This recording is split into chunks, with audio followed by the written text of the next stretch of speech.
Friends, आप सभी का हमारे YouTube channel the coaching classes में स्वागत है। मैं विनय मौर्य आज आप लोगों को पढ़ाऊंगा uses of some important adjective. इससे पहले हमने एडजेक्टिव को देखा था, इसमें अपना पार्ट 1 और पार्ट 2 था, जिसमें था adjective and types of adjective. अगर आप लोगों ने नहीं देखा तो उसको पहले प्लेलिस्ट में वीडियो अवेलेबल है, वहां से देख सकते हैं। इसके बाद आप इसे देखिएगा।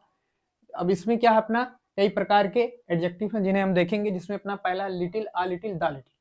तो little, a little, the little का प्रयोग कहाँ होता है? इसका प्रयोग क्या होता है? वाक्य में मात्रा का बोध कराने के लिए किया जाता है।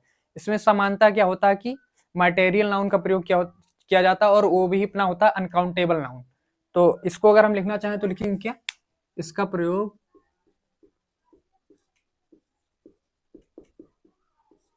वाक्य में मात्रा का बोध कराने के लिए किया जाता है तथा इसके साथ हमेशा मटेरियल नाउन का प्रयोग किया जाता है, वो भी अपना अनकाउंटेबल।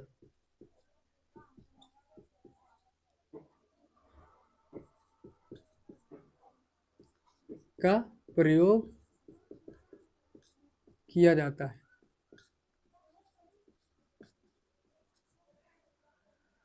अब इसमें अपना क्या है, पहला क्या है?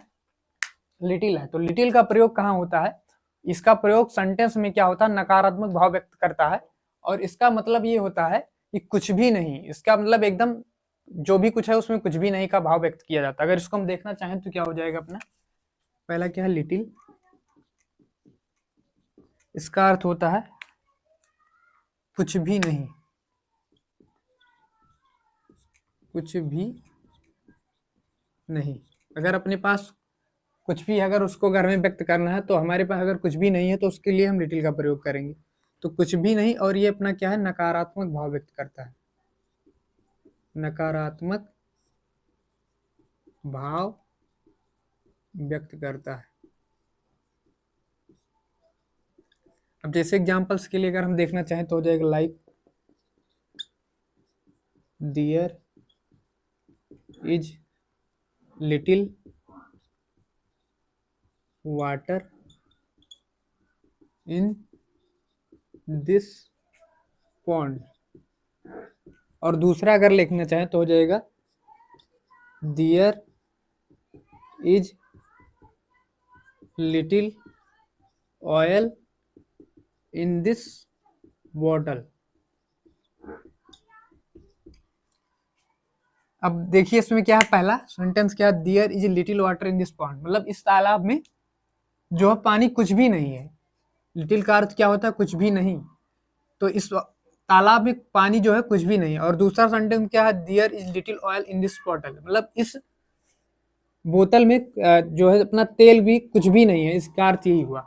अब इसके बाद हम लोग अपना देखेंगे दूसरा आ लिटिल। तो आ लिटिल का प्रयोग कहाँ होता है? इसका सब सकारात्मक भाव व्यक्त करने के लिए प्रयोग किया जाता है। और आ लिटिल का मतलब होता है थोड़ा सा, जो भी कुछ भी है उसमें से थोड़ा सा। अगर हम इसको लिखना चाहें तो क्या हो जाएगा? देखना चाहें तो हो जाएगा आ लिटिल। अब इसका अर्थ क्या होता है? थोड़ा सा।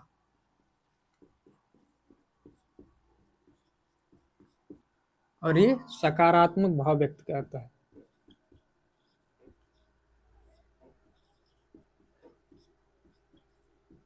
व्यक्त करता है। अगर इसको हम यही सेंटेंस को अगर इसमें देखना चाहें तो क्या हो जाएगा? Like there is a little water in this pond. और दूसरा एग्जाम्पल अगर इसको देखना चाहें तो हो जाएगा there is a little oil in this bottle.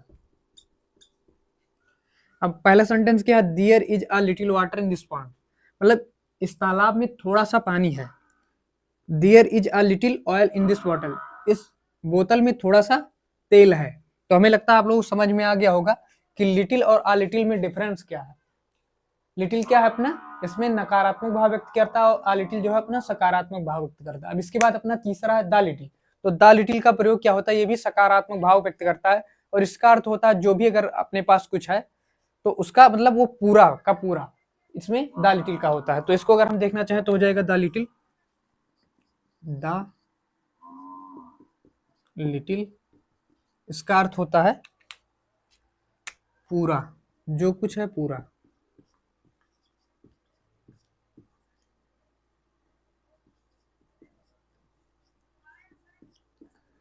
और ये भी सकारात्मक भाव व्यक्त करता है।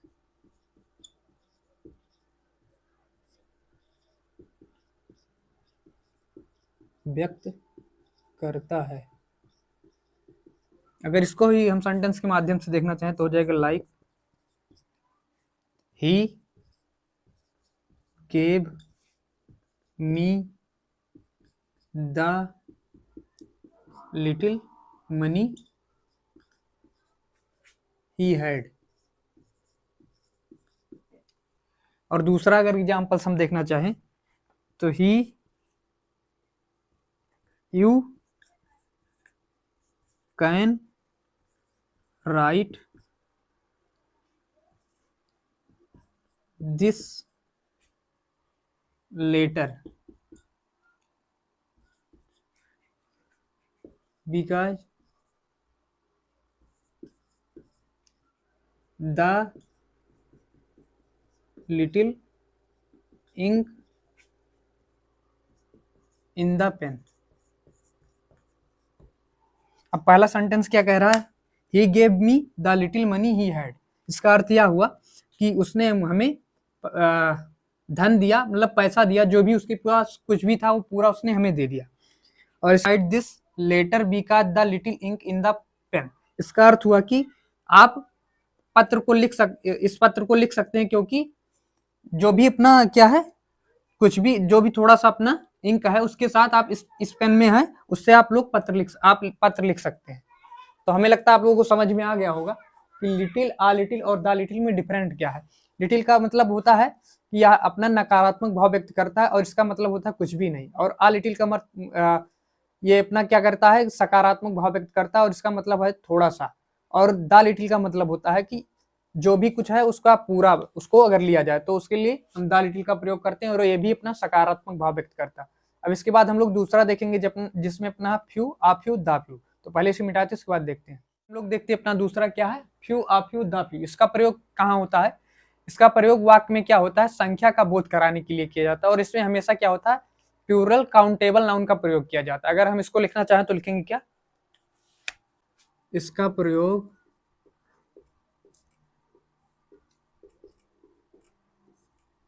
वाक्य में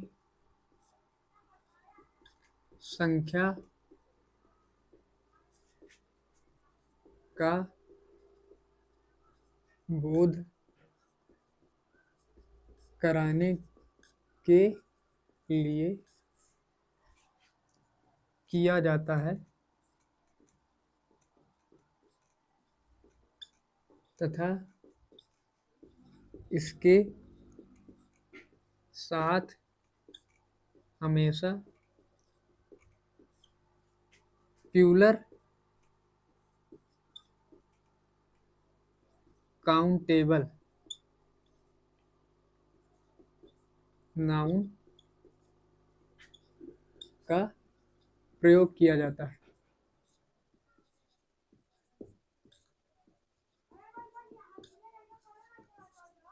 अब जिसमें अपना पहला है फ्यू। फ्यू का मतलब क्या होता है, जैसे अपना था लिटिल, आ लिटिल और द लिटिल, सेम उसी तरह फ्यू का मतलब क्या होता है, सेंटेंस में क्या, इसका नकारात्मक भाव व्यक्त करने के लिए किया जाता है और इसका अर्थ होता है कुछ भी नहीं। अगर हम फ्यू को देखना चाहें तो हो जाएगा अपना पहला फ्यू। तो फ्यू का अर्थ अपना क्या होता है, कुछ भी नहीं।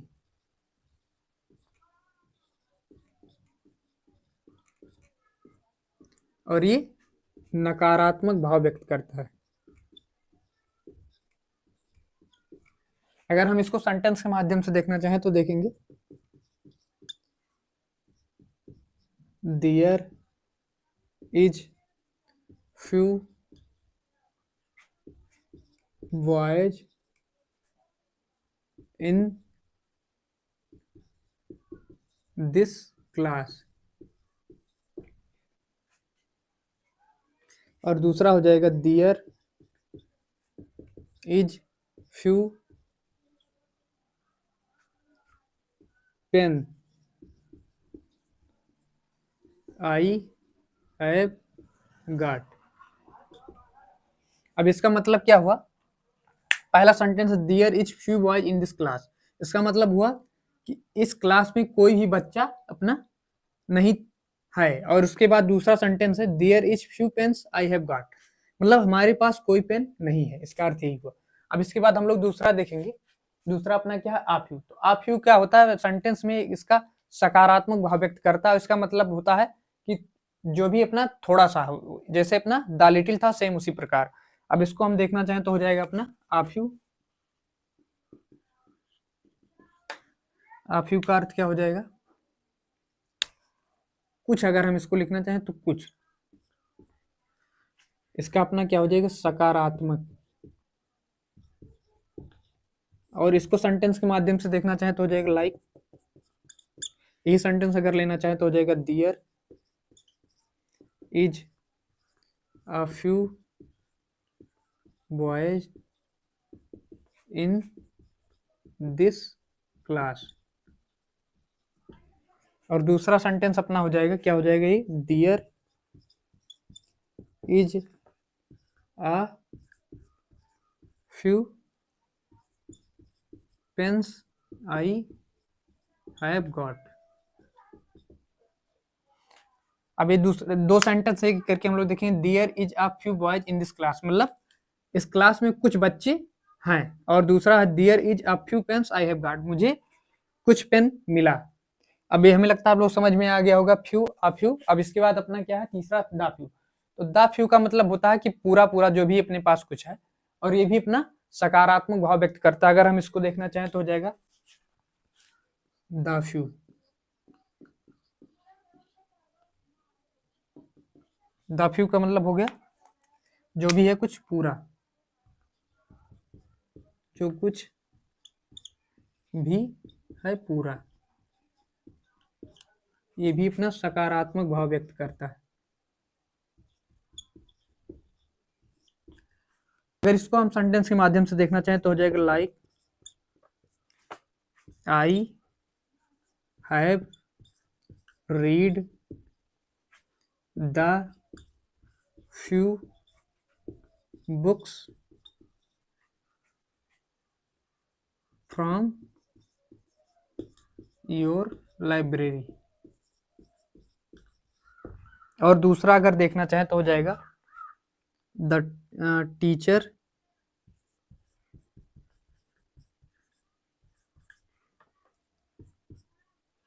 taught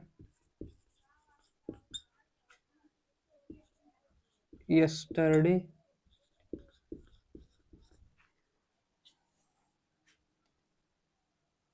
the few boys had come। अब पहला सेंटेंस क्या कह रहा है? I have read few books from your library, हमने जो भी कुछ आपके पास मतलब आपकी लाइब्रेरी में था उसमें से सारे पुस्तक को हमने पढ़ा। और दूसरा सेंटेंस क्या है? The teacher taught yesterday the few boys had come, इसका मतलब अध्यापक ने कल पढ़ाया जो भी बच्चे आए थे उन सबको। तो हमें लगता है आप लोगों को समझ में आ गया होगा कि फ्यू आ फ्यू और द फ्यू का मतलब क्या है और इसका प्रयोग कहाँ कैसे होता है। अब इसके बाद हम लोग तीसरा देखेंगे, तो इसे पहले मिटाते हैं उसके बाद देखते हैं। ये हम लोग अपना तीसरा देखते हैं जिससे अपना क्या है? मच और मेनी। मच और मेनी का प्रयोग कहाँ होता है? इसका प्रयोग, मच का प्रयोग जो होता है सेंटेंस में क्या होता है? मात्रा का बोध कराने के लिए किया जाता है, इसलिए इसके साथ हमेशा मटेरियल नाउन और वो भी अनकाउंटेबल होना चाहिए उसका प्रयोग किया जाता है। जबकि मेनी का प्रयोग क्या होता है? संख्या का बोध कराने के लिए किया जाता है, और इसके साथ हमेशा प्लूरल काउंटेबल नाउन का प्रयोग किया जाता है। अगर हम इसको लिखना चाहें तो लिखेंगे क्या? मच का प्रयोग मात्रा का बोध कराने के लिए किया जाता है तथा इसके साथ हमेशा मटेरियल नाउन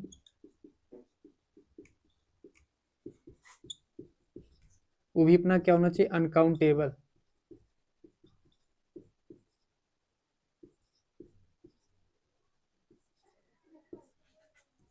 का प्रयोग किया जाता है।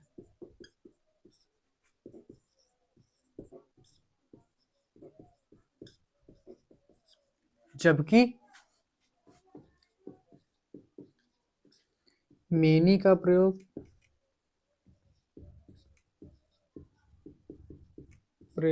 संख्या का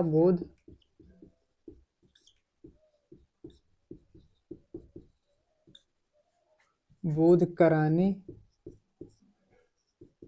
के लिए किया जाता है और इसके साथ हमेशा प्लूरल काउंटेबल नाउन का प्रयोग किया जाता है।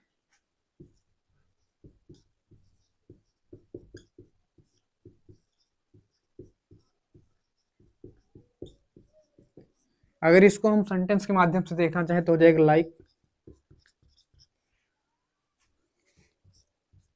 There is much water in this pond. और दूसरा हो जाएगा देयर इज मच मनी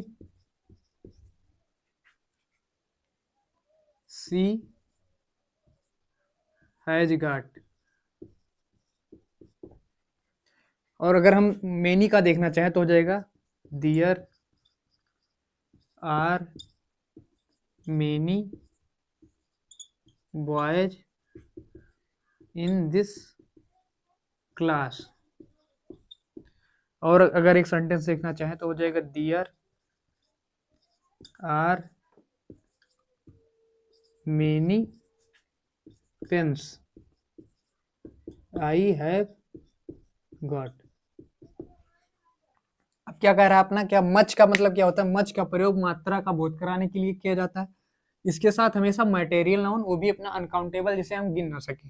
तो पहला एग्जांपल्स क्या होना चाहिए होगा, there is much water in this pond. अपना वाटर क्या है, मटेरियल नाउन है और वो भी अनकाउंटेबल। तो there is much water in this pond मतलब इस तालाब में बहुत अधिक क्या है, पानी है। और दूसरा example there is much money she has got. Money क्या है अपना अनकाउंटेबल नाउन जिसे हम गिन नहीं सकते, धन को गिना नहीं जा सकता। तो there is much money she has got, उसके पास बहुत सारे धन है। अब अगर हम इसमें देखना चाहें मेनी, तो मेनी का प्रयोग संख्या का बोध कराने के लिए किया जाता है और इसके साथ हमेशा प्लूरल काउंटेबल नाउन का प्रयोग किया जाता है। इसका मतलब गिन सके, जैसे अपना बॉय को हम गिन सकते हैं, पेन को गिन सकते हैं। तो there are many boys in this class मतलब इस क्लास में बहुत सारे लड़के हैं। और there are many pens I have got, हमारे पास मेरे पास बहुत सारे कलम है। तो हमें लगता है लोग समझ में आ गया होगा कि मच और मेनी का प्रयोग कैसे किया जाता है, कहाँ किया जाता है। अब इसके बाद हम लोग नेक्स्ट देखेंगे, तो पहले से मिटाते हैं, इसके बाद देखते हैं। आइए हम लोग देखते हैं अपना चौथा क्या है, इल्डर और ओल्डर। तो इल्डर का प्रयोग कहाँ किया जाता है, जब भी आप कहीं भी अपने परिवार में हैं, अगर हम अपने परिवार में भाई बहन या किसी से तुलना करना है, अगर वो अपने परिवार के हैं तो उसमें अगर हम बड़ा का बोध करते हैं तो वहाँ इल्डर का प्रयोग किया जाता है। और इसके बाद तुरंत क्या होता है, टू का प्रयोग, टू भी आता है। अगर हम ओल्डर की बात करना चाहें तो अपने परिवार से हटके अलग, या कहीं दूसरे से गांव में हो गया, कहीं दूसरा भी हो गया, या फिर कोई भी अगर निर्जीव वस्तु है उससे अगर तुलना करना, तो वो अपना ओल्डर का प्रयोग किया जाता है। और ओल्डर के बाद अपना क्या होता है, देन का प्रयोग किया जाता है। अगर हम इसको लिखना चाहें तो क्या लिखेंगे, इल्डर का प्रयोग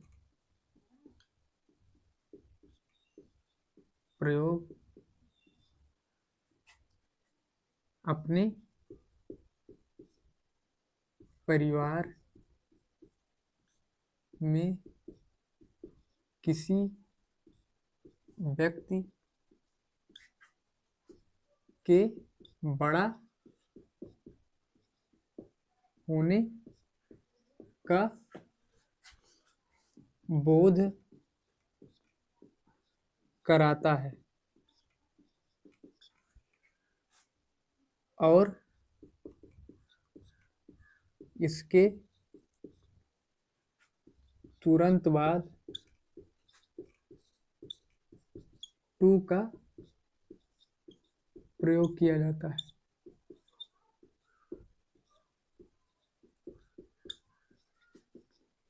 जबकि अपना क्या है, ओल्डर, ओल्डर का प्रयोग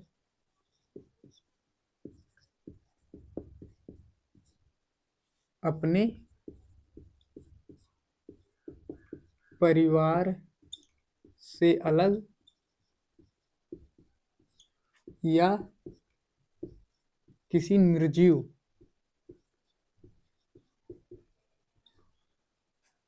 वस्तु के बड़ा होने का बोध कराता है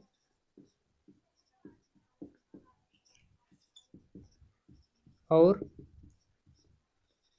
इसके तुरंत बाद देन का प्रयोग किया जाता है।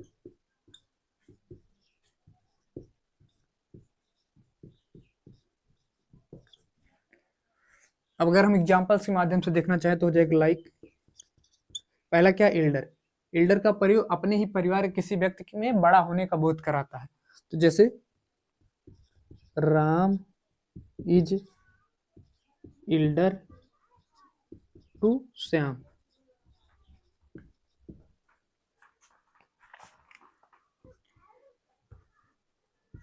he is elder to me। अब इसके बाद अपना क्या है, दूसरा ओल्डर का प्रयोग क्या होता है, अपने ही अपने परिवार से अलग। तो अगर हम देखना चाहें तो लिखना चाहें तो हो जाएगी जैसे जैसे हो जाए अपना दिस राम, अगर इसमें हम लिखना चाहें तो Ram is elder to Shyam in this family, इससे क्लियर होगा कि एक ही परिवार के हैं। तो he is elder to me in my family. और अगर इस वाले एग्जाम्पल्स में देखना चाहें तो Ram is older than you. और दूसरा एग्जाम्पल सीखना चाहें तो this temple is older than that temple. अब देखिए इसमें क्या कह रहा है, एल्डर का प्रयोग अपने परिवार में किसी व्यक्ति के बड़ा होने का बोध कराता है और इसके तुरंत बाद टू का प्रयोग होता है। जैसे Ram is elder to Shyam in this family, मतलब इस परिवार में राम जो है श्याम से बड़ा है, एल्डर के बाद तुरंत टू आ गया। और दूसरा he is elder to me, वह मुझसे बड़ा है इन दिस फैमिली, इस परिवार में। इससे क्या होता है कि अपने ही परिवार का बात कर रहा है। अगर इसमें हम दिस फैमिली या फैमिली माई फैमिली ना लगाएं तो इससे अपना एल्डर को देखकर ही क्लियर हो जाना चाहिए आपको कि अपने ही परिवार के बारे में बात कर रहा है। अगर हम दूसरा एग्जाम्पल्स देखना चाहें तो दूसरा क्या कहता था, अपना ओल्डर का प्रयोग अपने परिवार से अलग या किसी निर्जीव वस्तु के बड़ा होने का बोध कराता और इसके तुरंत बाद देन का प्रयोग होता है। तो Ram is older than you, मतलब राम क्या है, आपसे बड़ा है। अब यहाँ ओल्डर लगा है, इससे हमें क्लियर हो जाना चाहिए कि अपने परिवार से अलग की कहीं का बात कर रहा है और ओल्डर की तुरंत बाद देन का प्रयोग हुआ। उसके बाद ये अपना दूसरा example, this temple is older than that temple, ये अपना निर्जीव के लिए बात कर रहा है कि यह मंदिर जो है अपना उस मंदिर से क्या है, पुराना है या बड़ा है। अगर इसको हम दोनों सेंस में यूज कर सकते हैं तो हमें लगता है आप लोगों को समझ में आ गया होगा कि एल्डर और ओल्डर का प्रयोग कैसे और कहाँ होता है। अब इसके बाद हम लोग नेक्स्ट देखेंगे, तो पहले इसे मिटाते हैं उसके बाद देखते हैं। हम लोग देखते हैं अपना नेक्स्ट क्या है, नियरेस्ट और नेक्स्ट। नियरेस्ट और नेक्स्ट का प्रयोग कहाँ होता है, नियरेस्ट क्या होता है अपना दूरी का बोध कराता है, जबकि नेक्स्ट अपना क्या होता है, क्रम का बोध कराता है। अगर हम इसको लिखना चाहें तो लिखेंगे क्या, नियरेस्ट का प्रयोग, नियरेस्ट का प्रयोग वाक्य में अपना क्या, दूरी का बोध कराता है।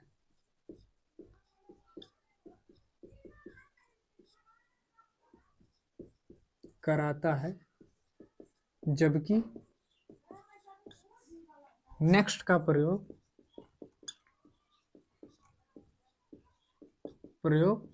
क्रम का बोध कराता है, क्रम का बोध कराता है।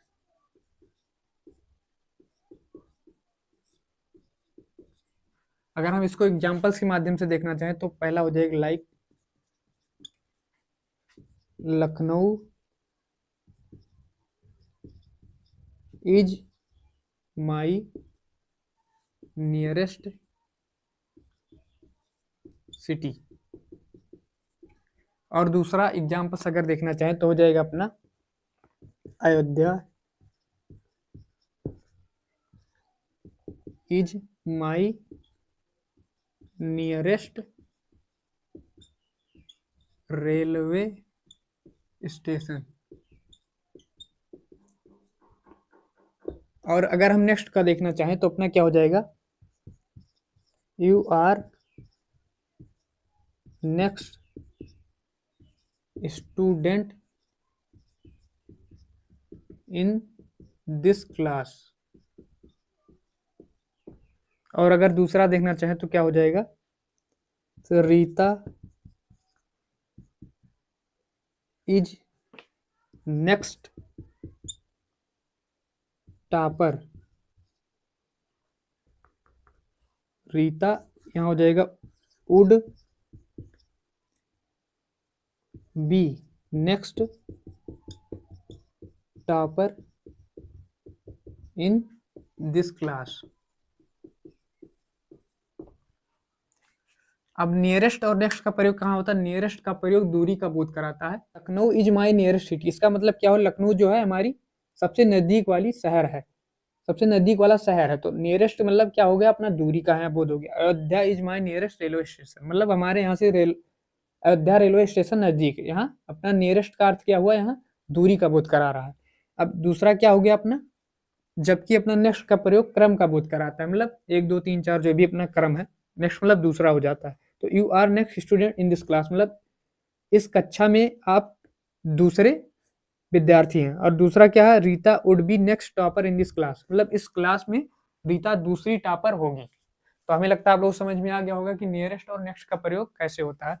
अब इसके बाद हम लोग नेक्स्ट देखेंगे, तो पहले इसे मिटाते उसका देखते हैं। हम लोग देखते हैं अपना नेक्स्ट क्या है, लेटेस्ट और लास्ट। तो इसका प्रयोग हम लोग कहाँ करते हैं, लेटेस्ट जो होता है अपना नवीनतम के लिए प्रयोग किया जाता है, जबकि लास्ट अपना क्या होता है, ऑर्डर के लिए प्रयोग किया जाता है, जैसे क्रम। तो अगर हम इसको देखना चाहें तो क्या हो जाएगा, लेटेस्ट और लास्ट, इसको हम डायरेक्टली शॉर्ट फॉर्म में लिखते रहें। तो लेटेस्ट का मतलब क्या हो गया अपना, इसका अर्थ हो जाएगा नवीनतम।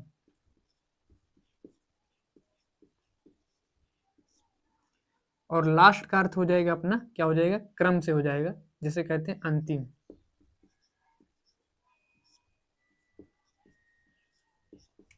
अगर हम एग्जांपल्स के माध्यम से देखना चाहे तो हो जाएगा like I want the latest book of the addition.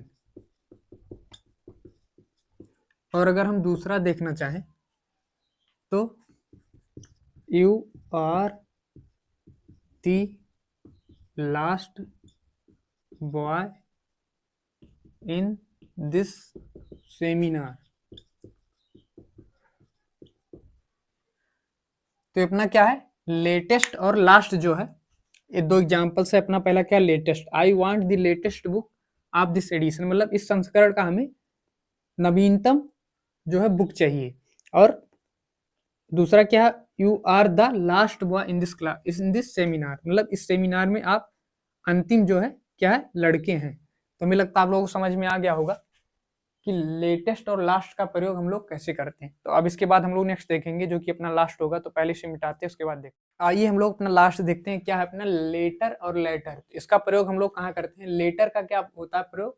इसका समय का बोध कराने के लिए किया जाता है, जबकि लाइटर का प्रयोग अपना क्या होता है? क्रम का बोध कराने के लिए किया जाता है। अगर हम इसको देखना चाहें तो हो जाएगा लेटर और लेटर।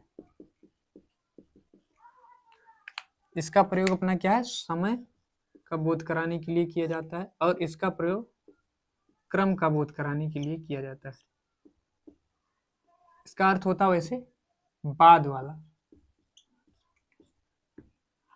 और लेटर इसका मतलब भी अपना होता है बाद, लेकिन ये अपना समय का बोध कराता है। तो अगर हम इसको एग्जांपल्स के माध्यम से देखना चाहें तो हो जाएगा लाइक